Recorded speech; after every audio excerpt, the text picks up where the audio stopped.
مرادنا ويقضي حاجاتنا وحاجات المسلمين أجمعين أن الله يسر كل أمورنا من الدنيا والآخرة إلى حضرة النبي محمد صلى الله عليه وسلم بسر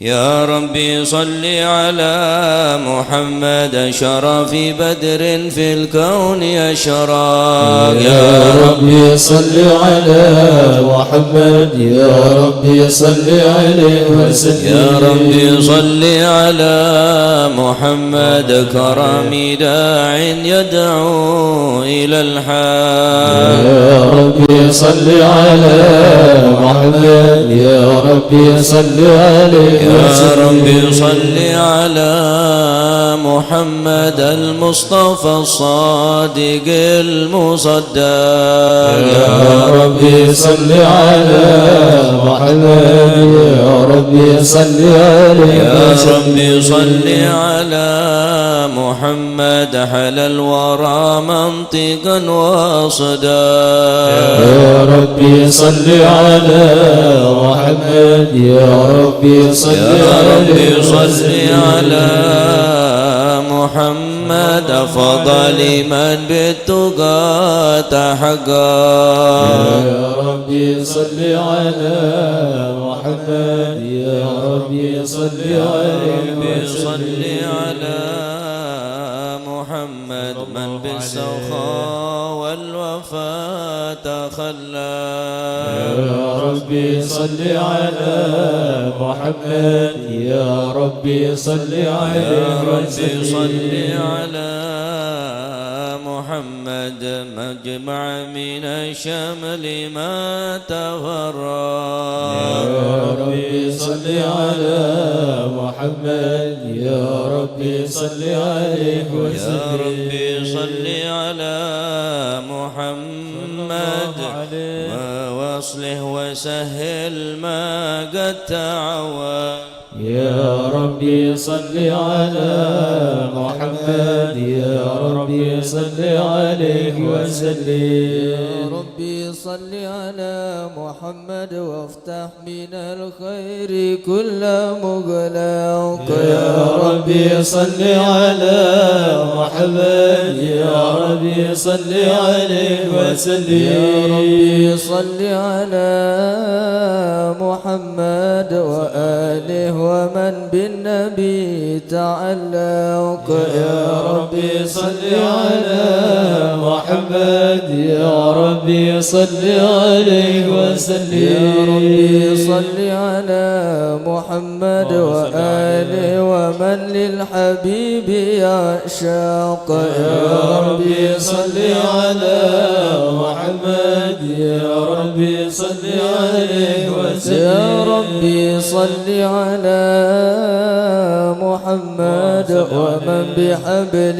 النبي توثق يا ربي صل على محمد يا ربي صل عليه وسلم يا ربي صل على محمد يا ربي صل عليه وسلم يا ربي صل على محمد يا ربي صل عليه وسلم اللهم صل وسلم وبارك عليه أعوذ بالله من الشيطان الرجيم بسم الله الرحمن الرحيم إنا فتحنا لك فتحا مبينا ليغفر لك الله ما تقدم من ذنبك وما تأخر ويتم نعمته عليك ويهديك صراطا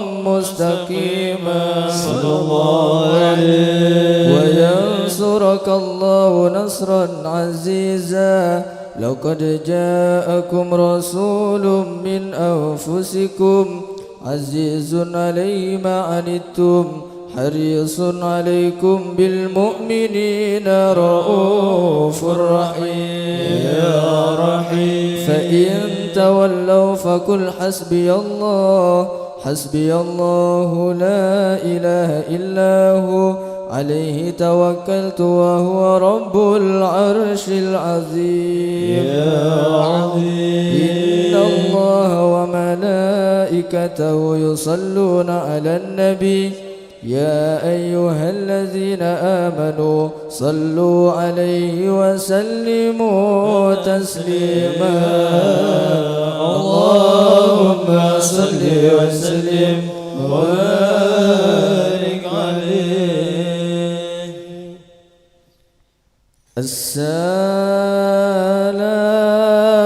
السلام عليك زين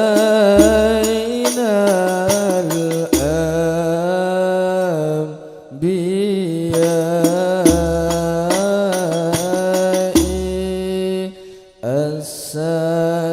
السلام عليك السلام عليك زين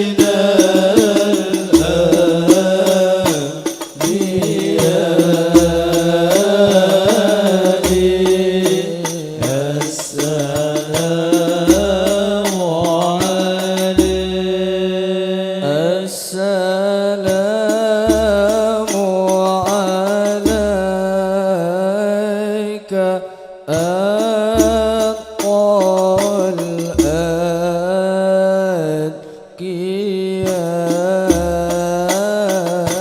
الأتقياء السلام عليك السلام عليك زين الأنبياء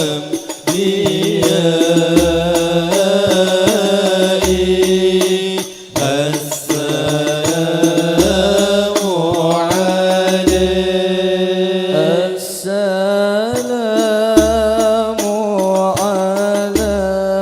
عليك من ربي السماء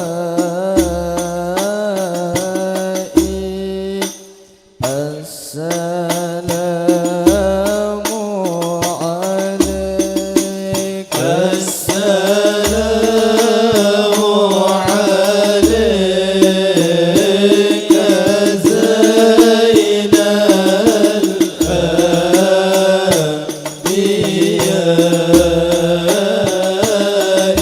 الأنبياء السلام عليك السلام عليك دائم بلا انقضاء السلام عليك السلام عليك زين الأنبياء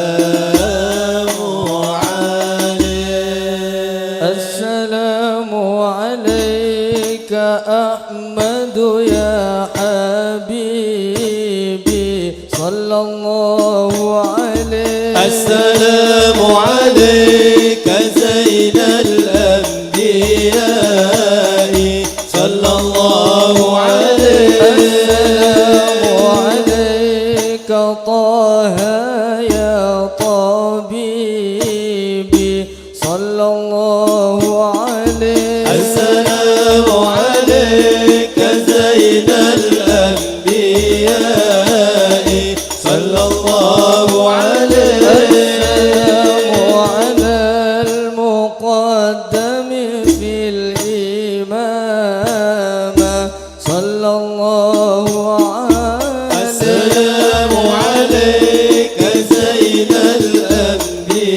الأنبياء صلى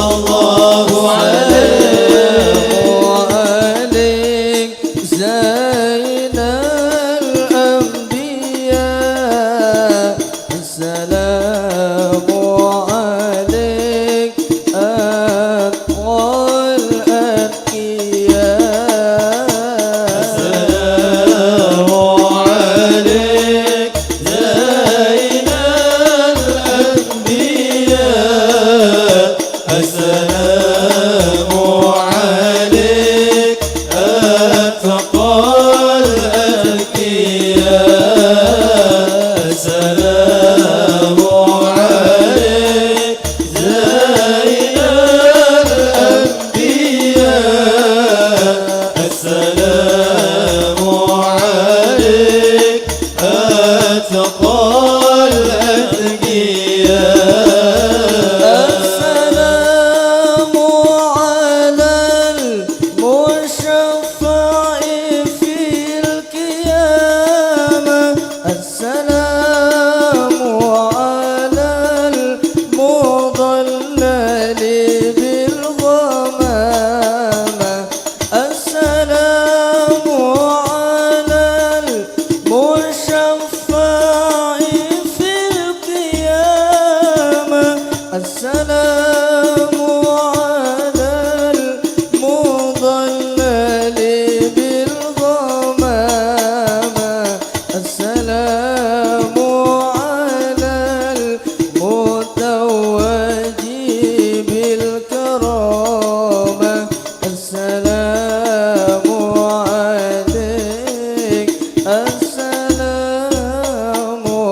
السلام عليك أتقى الأتقياء السلام عليك زين الأنبياء السلام عليك أتقى الأتقياء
سلام عليك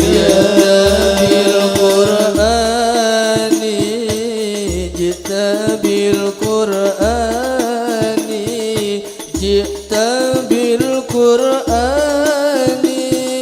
يا حبيبي سلام عليك سلام عليك أحمد يا حبيبي أحمد يا حبيبي أحمد يا حبيبي يا حبيبي سلام عليك سلام عليك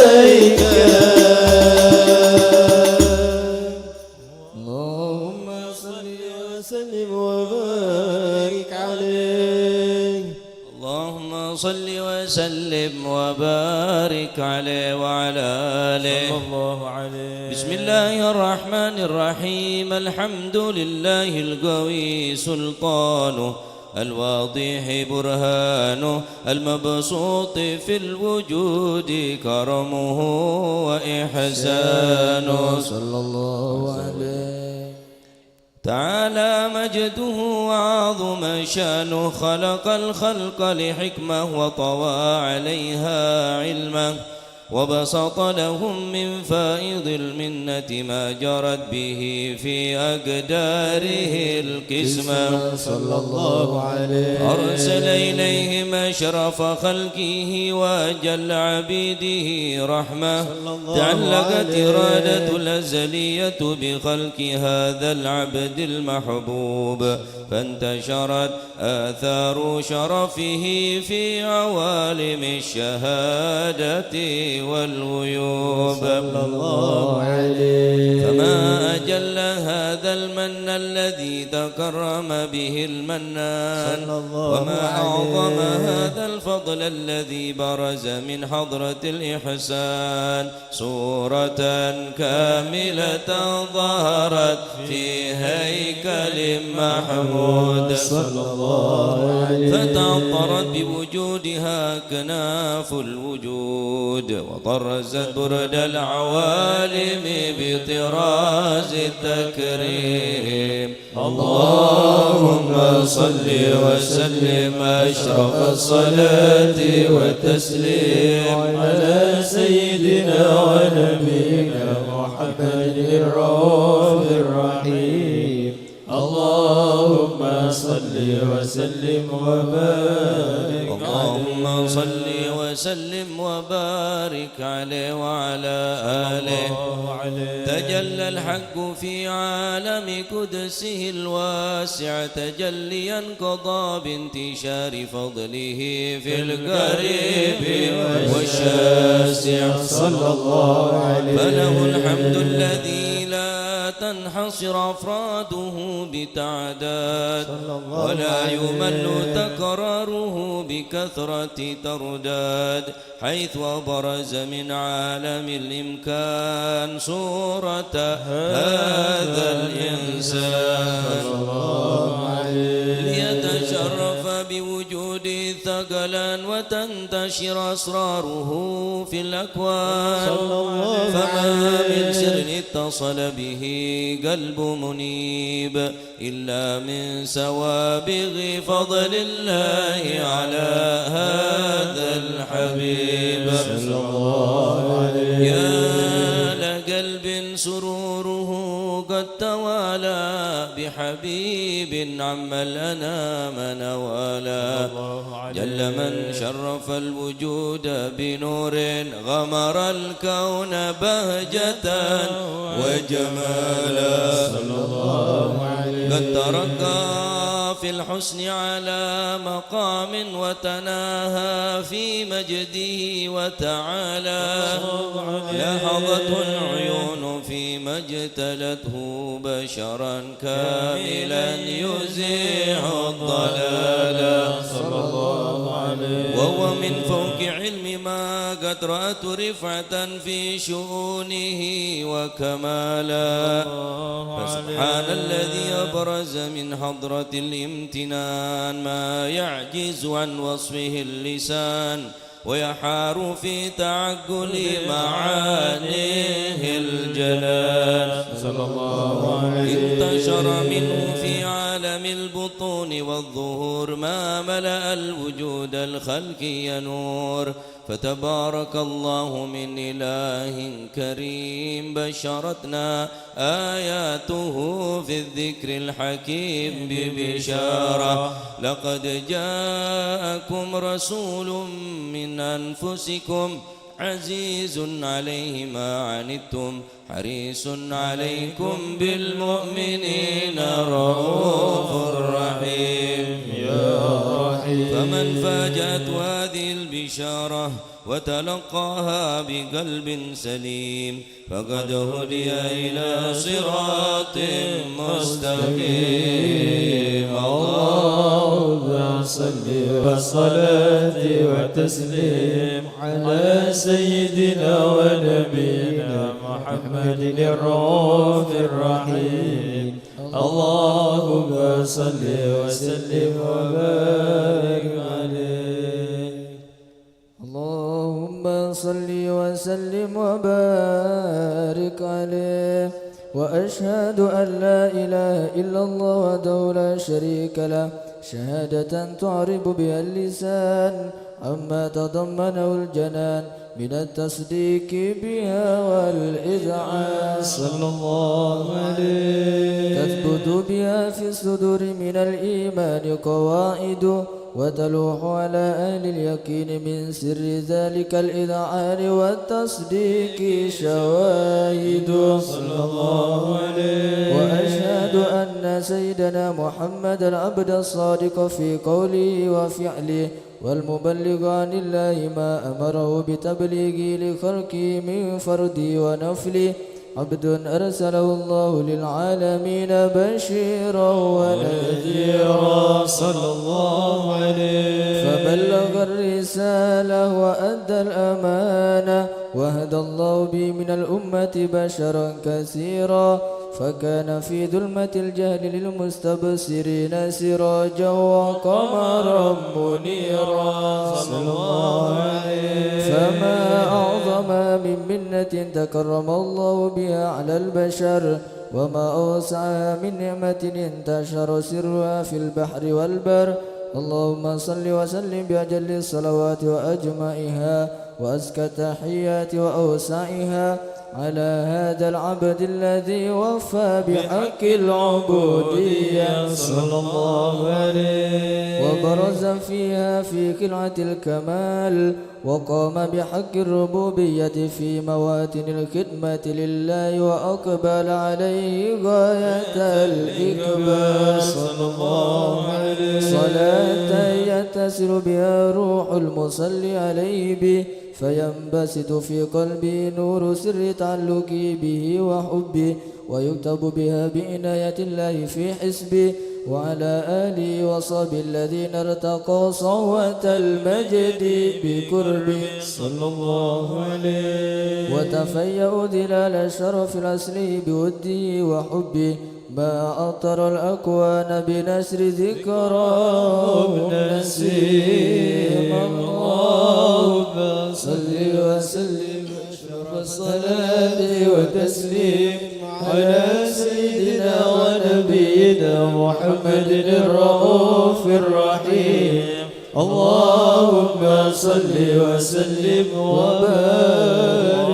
اللهم صل وسلم وبارك عليه وعلى آله أما بعد فلما تعلقت إرادة الله في العلم القديم بظهور أسرار التخصيص للبشر الكريم بالتقديم والتكريم صلى الله عليه نفذت القدرة الباهرة بالنعمة الواسعة والمنة الغامرة فانفلقت بيضة التصوير في العالم المطلق الكبير عن جمال مشحود بالعين حاول لوصف الجمال المطلق والحسن التام والزين صلى الله عليه فنقل ذلك الجمال الميمون في الأسلاب الكريمة والبطون فما من سلب الضمة وتمت عليه من الله النعمة فهو القمر التام الذي يتنقل في بروجه ليتشرف به موطن استقراره وموعد كروزه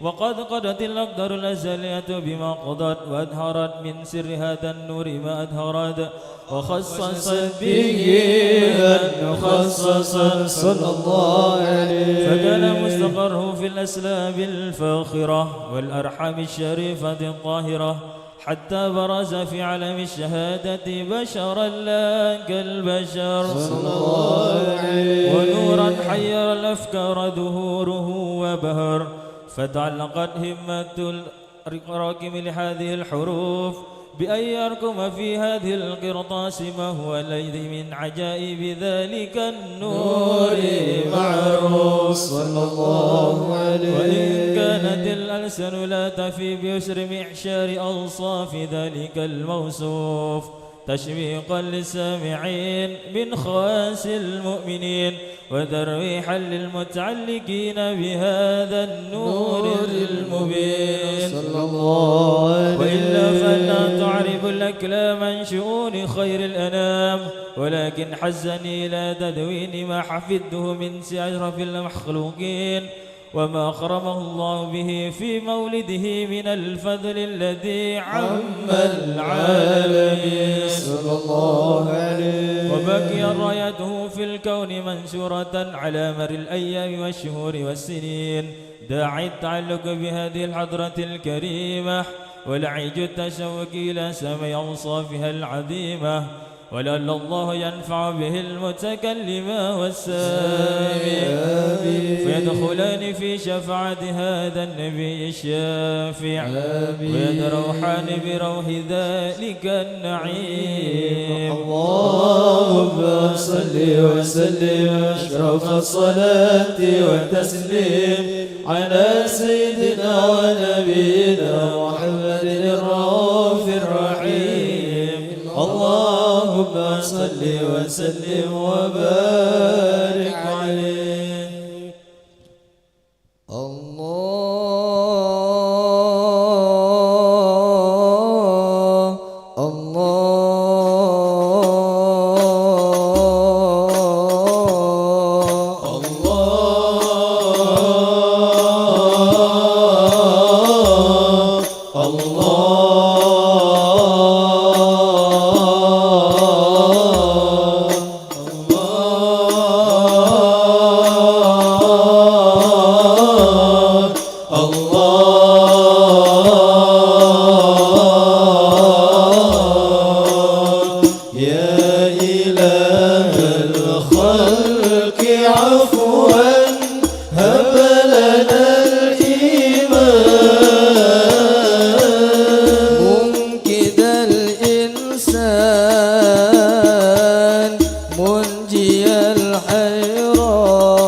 إله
أنت تعلم كيف حالي وبما قد حل قلبي من هموم واشتغالي. الله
فلما تعلقت إرادة الله في العلم القديم صلى الله عليه وقد آن للقلم أن يخط ما حركته فيه الأنامل مما استفاده الفهم من صفات هذا العبد المحبوب الكامل صلى الله عليه والشمائل التي أحسن الشمائل.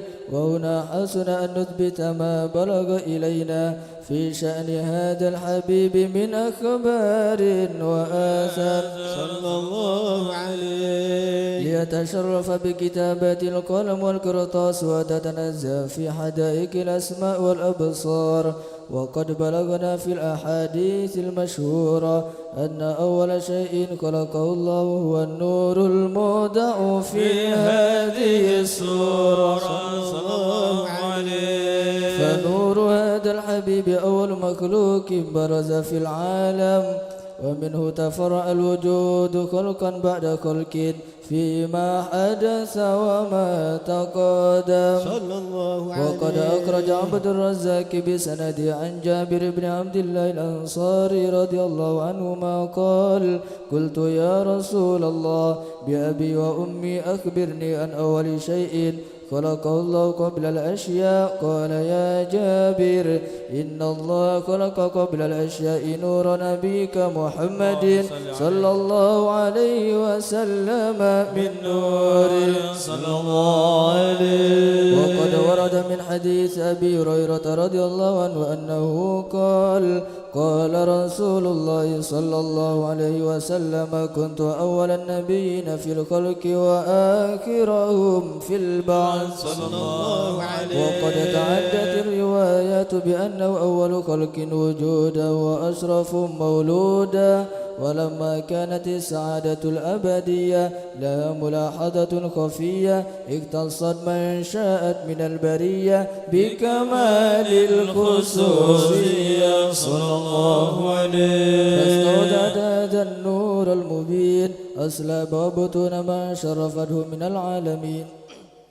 فتنقل هذا النور من صلب آدم ونوح وإبراهيم عليه السلام حتى أوصلت يد العلم القديم إلى من خصصته بتكريم أبيه الكريم عبد الله بن عبد المطلب ذي القدر العظيم، وأمي التي هي في المخاوف آمنة السيدة الكريمة آمنة.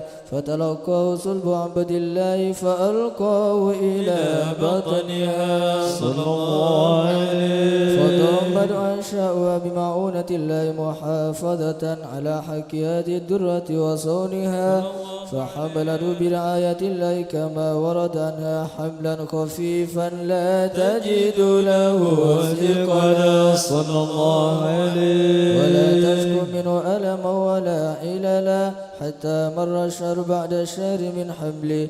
وقرب وقت بروزي إلى عالم الشهادة لتنبسط على أهل هذا العالم فيوضات فضلي وتنتشر في آثار مجده الصميم. اللهم صل وسلم أشرف الصلاة والتسليم على سيدنا ونبينا محمد الرؤوف الرحيم. اللهم صل وسلم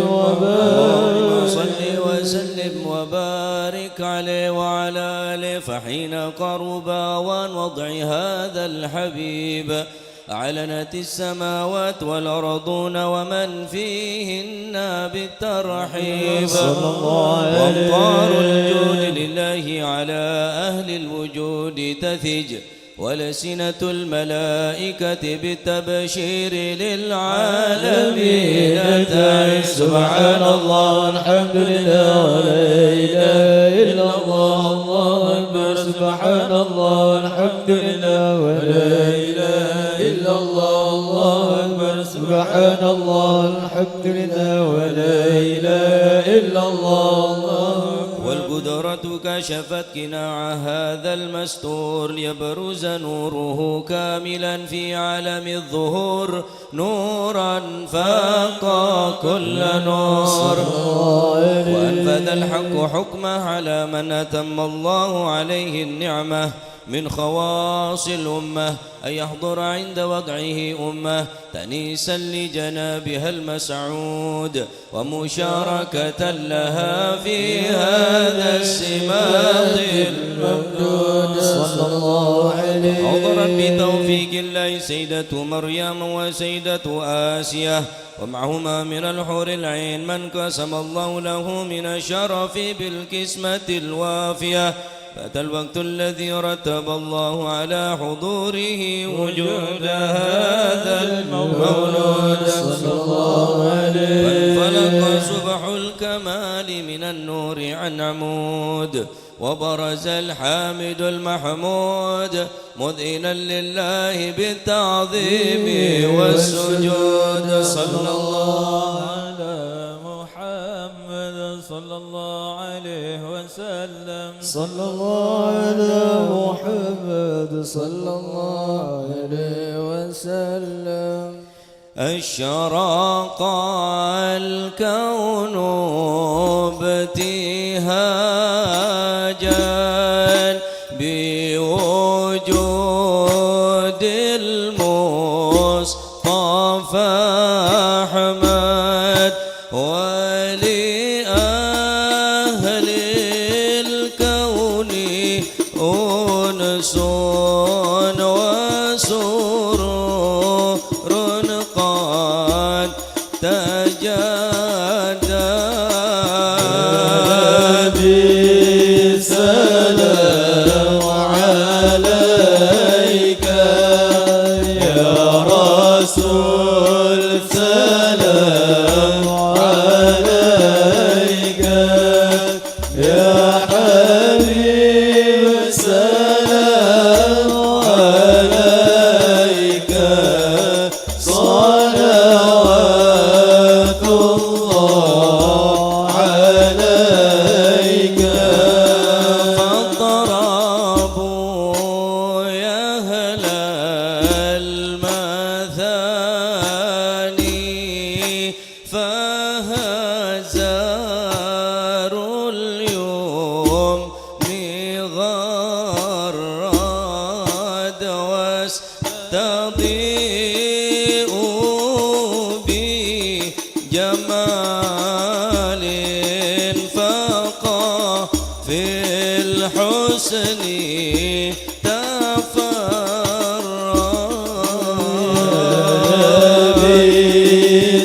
سلام عليك يا رسول سلام عليك يا حبيب سلام عليك صلوات الله عليك لنا البشرى بسعد مستمر ليس ينفد حيث أوتينا عطاء جمع الفخر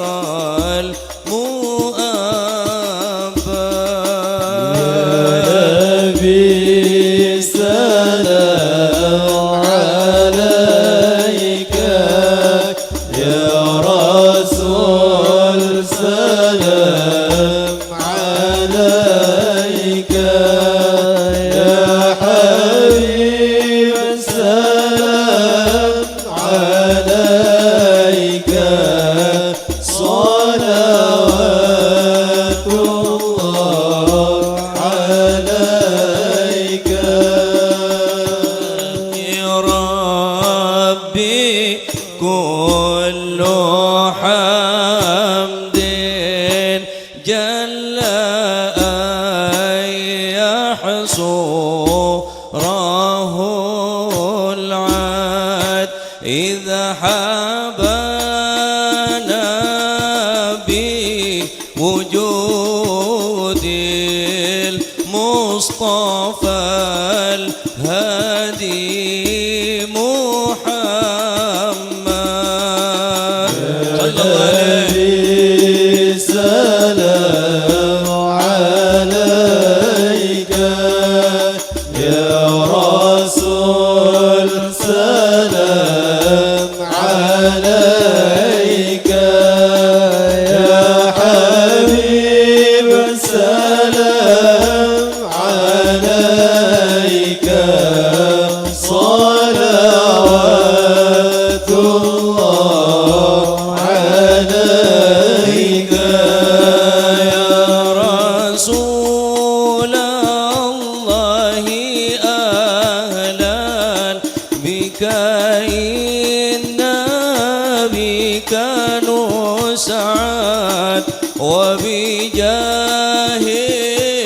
يا إلهي جد وبال لكل مقصد طلع البدر علينا من ثنيات الوداع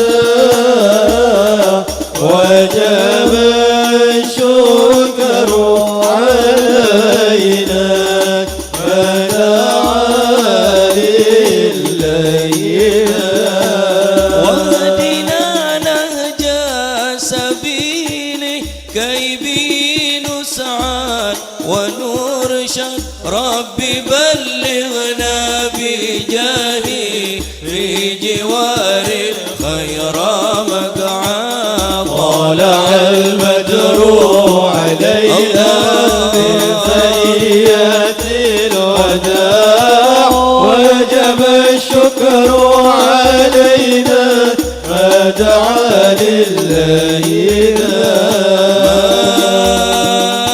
مرحبا يا مرحبا يا نور العين مرحبا جد الحسين مرحبا مرحبا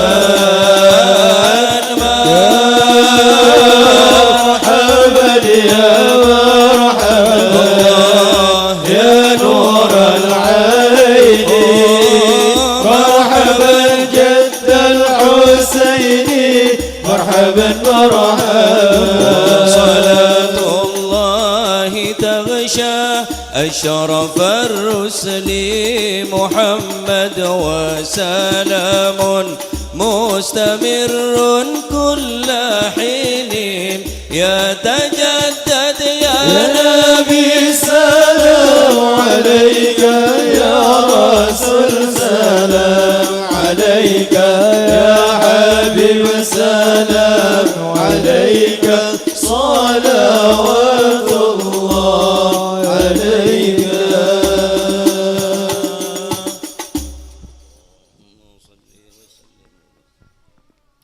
اللهم صل وسلم وبارك عليه.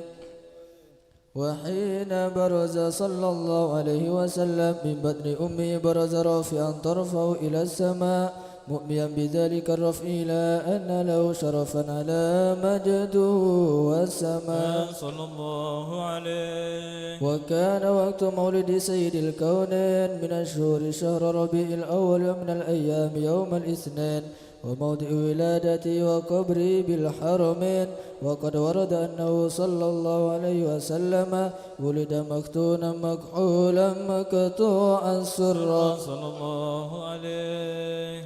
تولى ذلك لشرفه عند الله أيدي القدرة ومع بروزه إلى هذا العالم ظهر من العجائب ما يدل على أنه أشرف المخلوقين وأفضل الحبائب صلى الله عليه. فقد ورد عن عبد الرحمن بن عوف عن أم الشفاء رضي الله عنهما قالت لما ولدت آمنة رضي الله عنها رسول الله صلى الله عليه وسلم وقع على يدي فاستهل فسمعت قائلا يقول رحمك الله أو رحمك رب صلى الله عليه. قالت الشفاء فأضاء له ما بين المشرق والمغرب حتى نظرت إلى بعض قصور الروم. قالت ثم ألبست وأجعت فلن أنشب غشيتني ظلمة ورعب وقشعريرة عن يميني فسمعت قائلا يقول أين ذهبت بي؟ قال إلى المغرب وأسفر ذلك عني ثم أعودني الرعب والظلمة والقشعريرة عن يساري فسمعت قائلا يقول أين ذهبت بي؟ قال إلى المشرق صلى الله عليه. قالت فلم يزل الحديث مني على بال حتى ابتعثه الله فكنت من أول الناس إسلاما وكم ترجمت السنة من عظيم المعجزات وبائر الآيات البينات بما يقضي بعظيم شرفه عند مولاه وأن عين عنايته في كل حين ترعى وأنه الهادي إلى الصراط المستقيم. اللهم صل وسلم أشرف الصلاة والتسليم على سيدنا ونبينا محمد الرؤوف الرحيم. اللهم صل وسلم وبارك عليه. بسم الله الرحمن الرحيم. رضي الله عنكم. وقال رضي الله عنه مخاطبا للسيد سالم بن طه الحبشي: إذا بغيت معرفة الأولياء عليك بحسن الظن فإنه يربطك بالعلماء، فأنا عرفت العلماء بحسن الظن. وورد في حسن الظن: لو كشف نور العبد العاصي لطبق ما بين السماء والأرض. وقال رضي الله عنه مخاطبا للعمرين: شو شيخ بن عمر صادق في محبتنا، ومن بعد ما توجه إلينا ما عاد ربت، أي تراكم عليه دين، وأما من قبل ربت عليه 2000 قرش ولها صدق وأخلصت تبدى أي سدت دينه كله إلى آخر ما قال رضي الله عنه وأرضاه.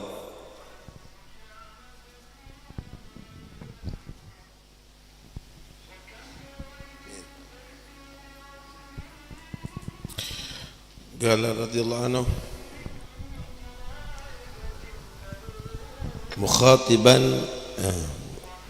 مخاطبا السيد سالم بن طه الحبشي: إذا بغيت معرفة الأولياء عليك بحسن الظن. Jika kamu ingin tahu, ingin kenal para aulia, modalnya harus husnudzan.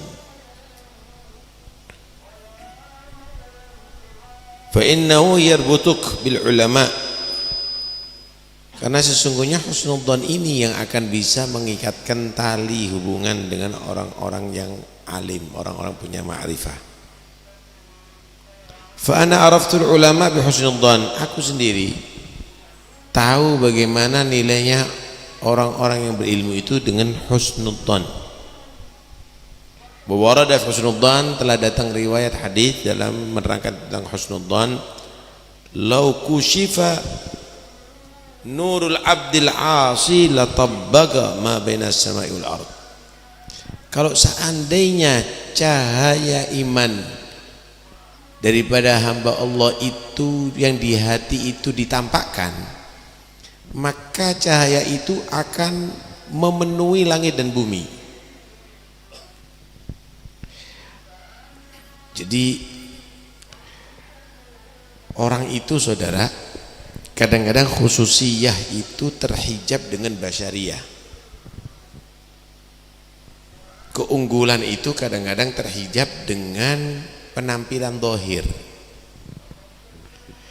Tapi ketika manusia itu husnudzan, tidak melihat penampilan zahir, maka akan nampak khususiyah, bagaimana cemerlangnya batinnya. Kita kasih gambaran bagaimana Sayyidina Abu Bakar memandang Rasulullah. Hormatnya luar biasa. Bahkan sahabat itu banyak yang tidak mampu melihat wajah Nabi. Mereka tadi itu merunduk di hadapan Nabi itu seperti ada burung yang mahal di atas kepalanya, khawatir terbang hilang. Tapi bagaimana Abu Jahal memandang Nabi? Uqbah bin Mu'aid memandang Nabi, Abu Lahab memandang Nabi. Mereka menghinakan Nabi. Malihadar Rasul yakulu ta'am wa yamshi fil aswaq. Masa Rasul makan seperti kita? Jalan ada di pasar. Yang dilihat basyariyah, bentuk zahir. Yang dilihat basyariyah, bentuk zahir. Aba'atsallahu basyara rasulah. Emangnya Allah mengutus Rasul itu manusia? sehingga terhijab. Sekalipun nampak mukjizatnya yang luar biasa, tetap terhijab dia, tertutup. Menyaksikan mukjizatnya Nabi memecah bulan, kemudian macam-macam, tapi mereka tetap nggak beriman. Kenapa? Nggak punya husnudzon. Karena itu jangan sampai kita ini suudzon ya sama aulia Allah, maka kamu akan mencaci dia yang husnudzan, yang husnudzan kepada aulia Allah. Nah, maka akan terbuka nanti hati itu yang menghubungkan manusia dengan aulia itu, husnudzan tadi itu. Kadang-kadang di samping kamu itu wali, gara-gara nggak husnudzan, masa iya wali model gini? Bisa juga gitu saudara. Tapi ketika hati kamu itu sudah menganggap orang itu baik semuanya, akan nampak nanti. Kamu akan dikenalkan dengan orang-orang begitu nanti oleh Allah.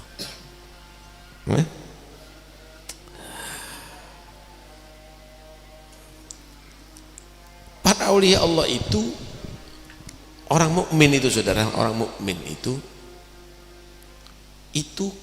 udah mendapat percikan cahaya iman. Afaman syarahallahu sadrahu lil Islam fahuwa ala nuri merabbih. Orang kalau sudah menjadi orang Islam itu, dia akan mendapatkan cahaya dari Tuhannya. Cahaya ini tidak redup gara-gara maksiat, kecuali kalau kufur. Semenjak masih ada iman, berarti masih ada cahaya. Anggap orang maksiat, cahaya tadi itu kalau Allah tampakkan, langit dan bumi ini terang semuanya, lebih terang daripada cahaya matahari. Wakif cahayanya wali min auliillah, wakif cahayanya nabi min anbiyaillah, wakif cahayanya Sayyidina Muhammad sallallahu alaihi wasallam. Cuma memang mau diapain? Kalau orang nggak punya husnudzon, Pak, itu seperti orang buta.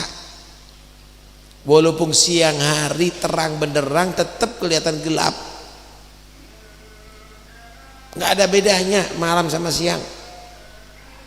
Begitulah juga orang kalau suudzon, nggak bisa, Pak, nggak akan kelihatan terangnya orang mukmin ini, nggak akan kelihatan, hatta terangnya para wali. Kenapa? Buta hati. Wa ainur ridha an kulli aibin kalilatun wa ainus sukhti tubdil masawiya. Ketika mata itu penuh dengan cinta, maka semua kekurangan itu enggak nampak, saudara. Anda cinta sama anak, 7 hari enggak sakit, dia misalnya kena cacar, 7 hari nggak mandi, tetap diciumin. Tetap diciumin. Kenapa? Begitulah pandangan cinta. Tapi kalau sudah pandangan benci, kelihatan orang pakai minyak aja merengut, Pak. Orang tampan, orang gitulah pandangan benci, hatta kepada Nabi Muhammad dia akan benci, ketutup mata hatinya. Tapi kalau sudah pandangan cinta, maka di situ akan nampak khususiyahnya. Cukup. Wa qala Allah anhu,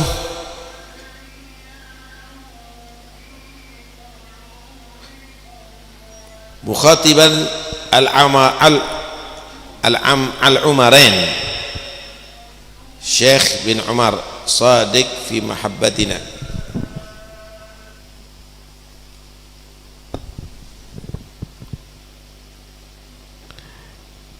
wa man ba'du wa min ba'di ma tawajjah ilaina ma'ad rabbat ay tarakam alaihi dain wa man tawajjah ilaina ma'ad rabbat alaihi dain wa amma.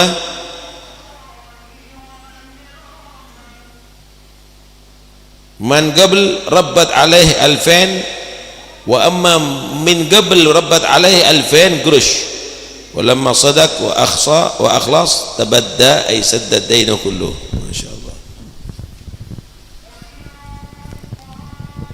Ada Syekh bin Umar ini sangat cinta kepada habaib ini.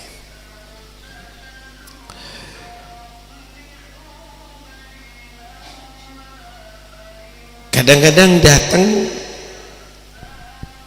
orang kepada dia yang punya utang dilunasi utangnya.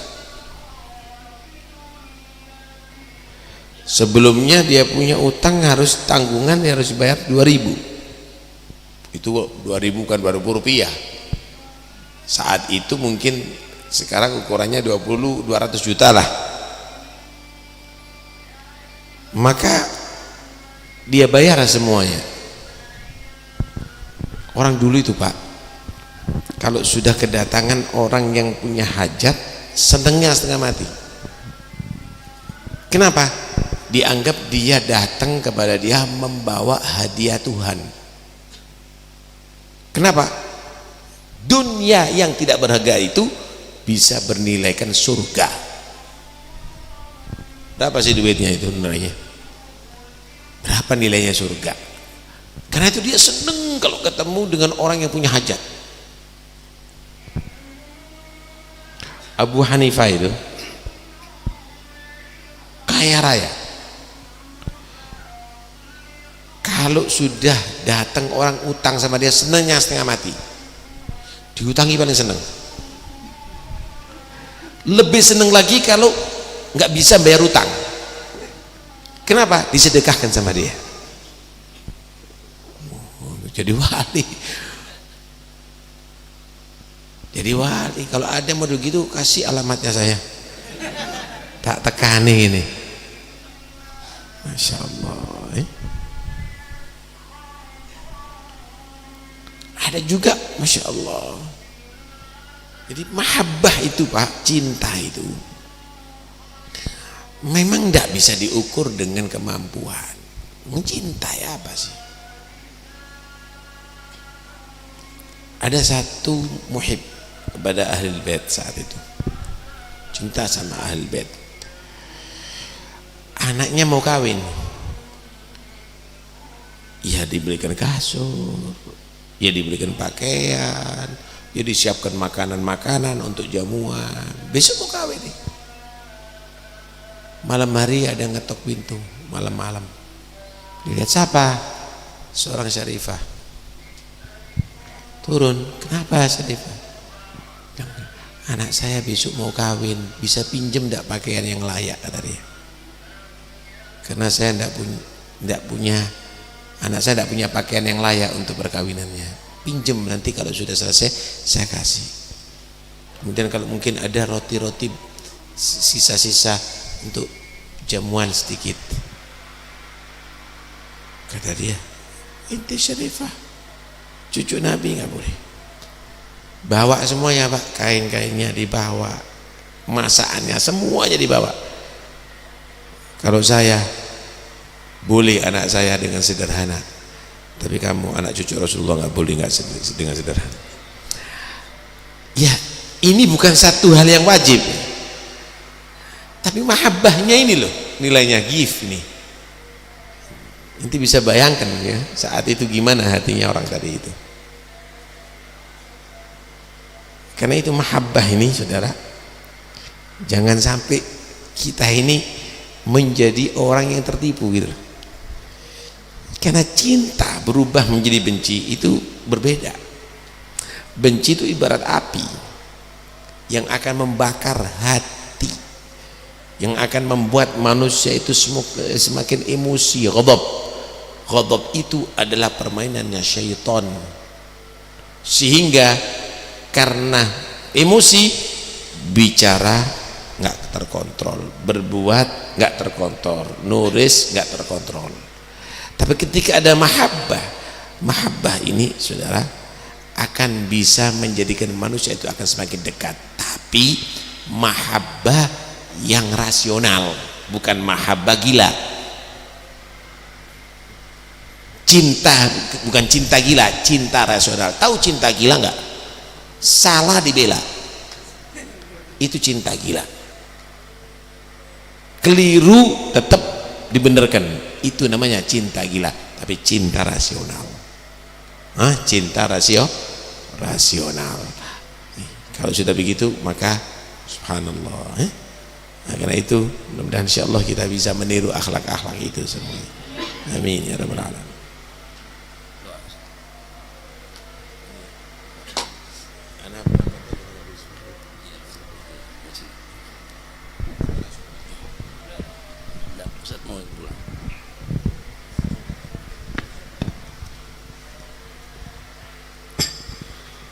بسم الله الرحمن الرحيم الحمد لله رب العالمين حمدا يوافي نعمه ويكافئ مزيده يا ربنا لك الحمد كما ينبغي لجلال وجهك ولعظيم سلطانك اللهم صل وسلم على سيدنا محمد في الأولين وصل وسلم على سيدنا محمد في الآخرين وصل وسلم على سيدنا محمد في كل وقت وحين وصل وسلم على سيدنا محمد في الملأ الأعلى إلى يوم الدين وصل وسلم على سيدنا محمد وعلى آله وصحبه أجمعين ولما ندم الفكر من درار الأوصاف المحمدية أكودا توجهت إلى الله متوسلا بسيدي وحبيبي محمد صلى الله عليه وسلم أن يجعل سعي فيه مشكورا وفعلي فيه محمودا وأن يكتب أعمالي في الأعمال المقبولة وتوجهي في التوجهات الخالصة والصلات الموصولة اللهم يا من إليه تتوجه الآمال فتعود ظافرة وعلى باب العزة تحت الرحال فتخشاها منه الفيوضات الغامرة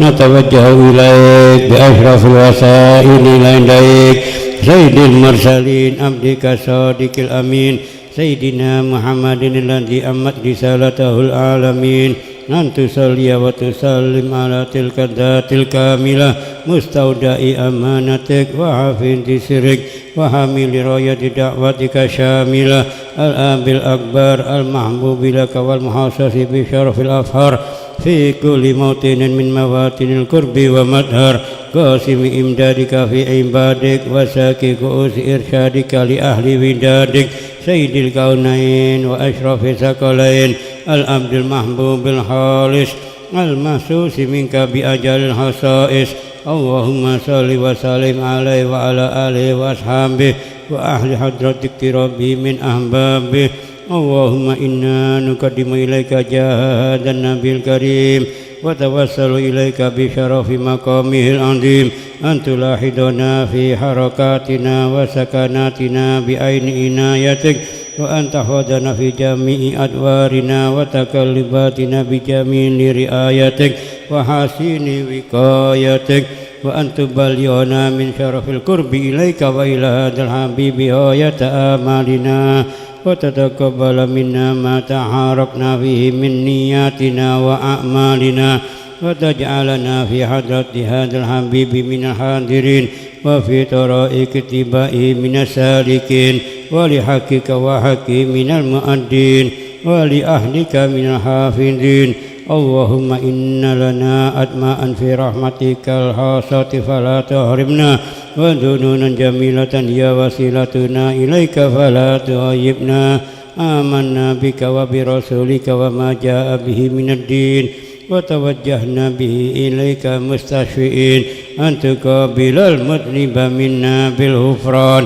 والمسيء بالإحسان والسائل بما سأل والمؤمل بما أمل وأن تجعلنا ممن نصر هذا الحبيب ووازره ووله وظهره وأم ببركته وشرف وجهته أولادنا ووالدنا وأهل قدرنا ووادنا وجميع المسلمين والمسلمات والمؤمنين والمؤمنات في جميع الجهاد وأدم راية الدين القويم في جميع الأقطار منشورة ومعالم الإسلام والإيمان بأهلها مأمورة معنى وسورة واكشف اللهم كربة المكروبين واقض دين المدينين واغفر للمذنبين وتقبل توبة التائبين وانشر رحمتك على عبادك المؤمنين أجمعين واكف شر المعتدين والظالمين وابسط الأدل بولاة الحق في جميع النواحي والأقطار وأيدهم بتأييد من عندك ونصر على المعاندين من المنافقين والكفار وجعلنا يا رب في الحسن الحسين من جميع البلايا وفي الحفظ المكين من الذنوب والخطايا وأدمنا في الأعمال بطاعتك وصدق في خدمتك قائمين وإذا توفيتنا فتوفنا مسلمين مؤمنين واختم لنا منك بخير أجمعين وصل وسلم على هذا الحبيب المحبوب للأجسام والأرواح والقلوب وعلى آله وصحبه ومن إليه منسوب وآخر دعوانا أن الحمد لله رب العالمين بفضلك سبحانك ربك رب العزة عما يصفون وسلام على المرسلين والحمد لله رب العالمين.